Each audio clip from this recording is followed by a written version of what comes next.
شارع میاں صاحب یہ بتائیں، پاکستانی عوام جمہوریت کو اچھے انداز سے نہیں دیکھتے، اس کی کیا وجہ ہے؟ پاکستان میں عام طور سے لوگ جمہوریت سے شاکی رہتے ہیں، شکایت کرتے ہیں، یہ اکثر سوال اٹھاتے ہیں کہ جمہوریت نے ہمیں کیا دیا ہے۔ دوسرے لفظوں میں وہ یہ سمجھتے ہیں کہ پاکستان میں جمہوری پروسیس چلتا ہے، جمہوری حکومت ہوتی ہے، وہ سول حکومتوں کو جمہوری حکومت کہتے ہیں۔ تو اس لحاظ سے کیونکہ پاکستان میں جو سول حکومتیں رہی ہیں ان کی کارکردگی عام لوگوں کے لیے اچھی نہیں رہی، عام لوگوں کو ریلیف نہیں ملا، تو اس بنا پہ بظاہر ان کی شکایت یہ وجہ ہے، یہ حقیقت ہے کہ پاکستان میں لوگ بہت مشکل زندگی گزار رہے ہیں، بڑے مسائل کا شکار ہیں، مہنگائی ہے، بد امنی ہے، لاقانونیت ہے، کسی کو انصاف کی توقع نہیں ہے، اور جو محکمے ہیں عوام کے ٹیکسوں پہ جن کا دارومدار ہوتا ہے، وہاں پہ بھی جب لوگ جاتے ہیں کسی کام کے سلسلے میں ان کے ساتھ بدسلوکی ہوتی ہے، ان سے رشوت طلب کی جاتی ہے، رشوت دینے پہ انہیں مجبور کیا جاتا ہے، ڈرایا دھمکایا جاتا ہے۔ یہ تو صورتحال ہے پاکستان کے اندر۔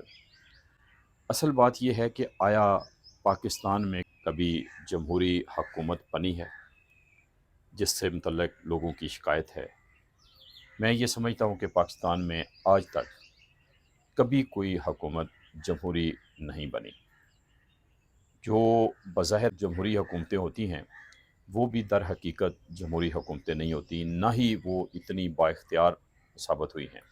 زیادہ تر لوگوں کو اس بات کا احساس ہے، اور خاص طور سے یہ جو موجودہ دن گزر رہے ہیں، ابھی لوگوں کی آنکھیں کچھ کھلی ہیں، لوگوں کو زیادہ جانکاری ہوئی ہے کہ پاکستان میں دراصل اسٹیبلشمنٹ کا ہی اقتدار رہا ہے۔ تو اب لوگوں کی کچھ سوچ شاید بدل جائے آنے والے وقتوں میں، لیکن ابھی تک کافی تعداد ہے لوگوں کی جو سمجھتے ہیں کہ جمہوری حکومتیں ہوتی ہیں لیکن وہ ڈلیور نہیں کر پاتی۔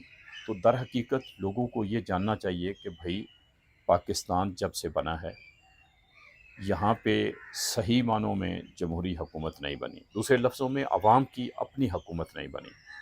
جب عوام کی اپنی حکومت نہیں بنی جسے جمہوری حکومت کہا جاتا ہے تو ظاہر ہے وہ ڈلیور بھی نہیں کر پائی اور ڈلیور بھی نہیں کرے گی، اور لوگوں کی شکایات بھی رہیں گی۔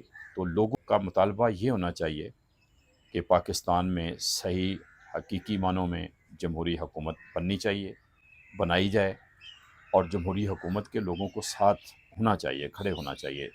جب تک حکومت کو، منتخب نمائندوں کو عوام کی پوری سپورٹ حاصل نہیں ہوگی، وہ طاقتور نہیں ہوں گے، وہ مضبوط حکومت نہیں بنا سکیں گے، اور اسٹیبلشمنٹ کے ہاتھوں بلیک میل ہوتے رہیں گے۔ تو پاکستان میں یہی صورتحال ہے۔ میاں صاحب، آپ کہتے ہیں کہ پاکستان میں آج تک جمہوریت نہیں رہی، تو ذوالفقار علی بھٹو کی جو گورنمنٹ ہے یہ اس پہ کیا کہتے ہیں آپ؟ یہ بھی میں سمجھتا ہوں کہ سوال ہے کہ آیا ذوالفقار علی بھٹو کوئی واقعی حقیقی معنوں میں ایک طاقتور سیاسی رہنما تھے یا حکمران تھے؟ حقیقت یہی ہے کہ ذوالفقار علی بھٹو ڈیموکریٹک راستے سے نہیں آئے۔ ذوالفقار علی بھٹو جس وقت اقتدار میں آئے اس سے پہلے شیخ مجیب الرحمان تھے، ان کی پارٹی تھی عوامی لیگ، تو اس کے پاس اکثریت تھی۔ ذوالفقار علی بھٹو نے شیخ مجیب الرحمان کے خلاف جرنیلوں سے، اس وقت کی اسٹیبلشمنٹ سے اتحاد کیا، اتفاق کیا، اور اس طرح جو منتخب پارٹی تھی جس کو حکومت کرنی چاہیے تھی اس کو سائیڈ لائن کیا گیا، ان پہ تشدد کیا گیا، انہیں مارا گیا، انہیں ملک سے الگ کر دیا گیا، ملک توڑ دیا گیا، اور اس کے نتیجے میں جو بچا پاکستان جو اب ہمارے سامنے ہے، یہ اس وقت مغربی پاکستان کہلاتا تھا۔ تو اس پاکستان میں پھر چونکہ بڑی پارٹی پیپلز پارٹی تھی تو اس نے اقتدار سنبھال لیا۔ اصولی طور پہ یہاں پہ دوبارہ انتخابات ہونے چاہیے تھے، دوبارہ جو پارٹی کوئی منتخب ہوتی اس پارٹی کو اقتدار لینا چاہیے تھا۔ تو ذوالفقار علی بھٹو چونکہ جرنیلوں کے ساتھ سازش کے ذریعے اقتدار میں آئے تھے، تو اس وجہ سے اس حکومت کو قطعی طور پہ وہ طاقت، وہ عوام کا اعتماد یا وہ پاور حاصل نہیں تھی، اصل طاقت اس وقت بھی جرنیلوں کے ہی پاس تھی۔ اچھا میاں صاحب، آپ کہہ رہے ہیں کہ ہمارے ملک میں آج تک جمہوریت آئی نہیں، ہوں۔ تو آپ کس کو جمہوریت کہتے ہیں جو آپ کی نظر میں آنی چاہیے؟ یہ بڑی اہم بات ہے۔ جمہوریت کا مطلب ہے عوامیت، دوسرے لفظوں میں عوام بالکل بغیر کسی دباؤ کے، بغیر کسی خوف کے جس پارٹی کو ووٹ دیتے ہیں، زیادہ اکثریت کے ساتھ جس کو عوام کی تائید حاصل ہوتی ہے، وہ پارٹی اگر اقتدار میں آتی ہے تو وہ حقیقی معنوں میں جمہوری حکومت ہوگی، اور یہی جمہوریت ہے کہ عوام کی طاقت سے حکومت بنے۔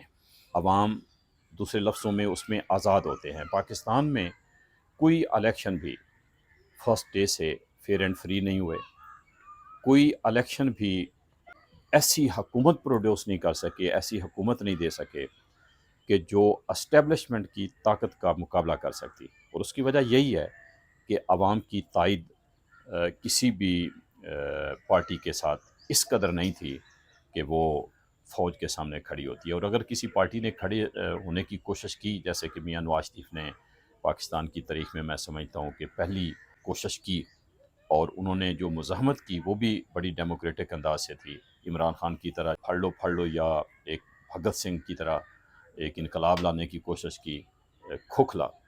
تو میاں صاحب نے صحیح ڈیموکریٹک اور امن پولیٹیکل موومنٹ کے ذریعے مزاحمت کی، لیکن اس کی مزاحمت کے نتیجہ میں بھی کوئی ایسی صورتحال پیدا نہیں ہوئی کہ وہ جمہوریت جو ہے وہ پریویل کرتی پاکستان میں۔